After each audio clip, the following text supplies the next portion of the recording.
Yes, and I thought in that first half against Jackson State, a little bit of what we were seeing. And you tell me, you can throw this right back at me if you think I'm off. You probably won't, though. But it felt like first game at home in front of the home crowd in Memphis. You know, maybe you felt like there was inferior competition. I saw a lot of hero ball in the first half, though. Guys trying to go get, like David Jones trying to go test people at the rim and getting shoved away and blocked. And, like, you just saw a lot of that. And I don't know if against Mizzou they feel like they'll be able to get away with that, and maybe it'll sort of flip on its head, and they'll come out strong, come out faster. Luckily, that didn't really continue. Yeah, no, they figured it out in the second half. Because that is something that could worry you. Look, we've got all these star talented players. For a while there in the first half, before ESPN Plus just crapped out, because ESPN Plus and Bally Sports app are the worst thing ever known to man. Yeah.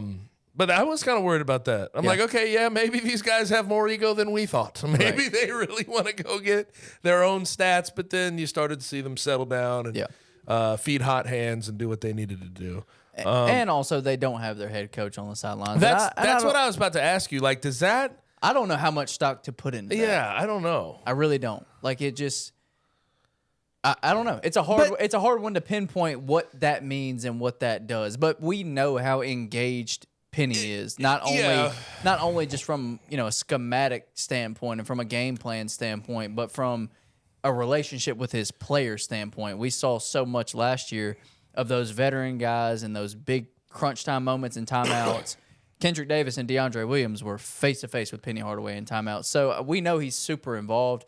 I just don't know how much effect it has on the outcome of a game against Jackson State. But I think I get your sentiment, though, in sort of in large part. Like you said, the players are going to be up for this game, ready to go. Because if I'm reading the tea leaves on the way Penny talked about the schedule, he said the out-of-conference schedule is our schedule. Yeah. Then he backtracked, no offense to not trying to say we have a bad conference, that whole thing.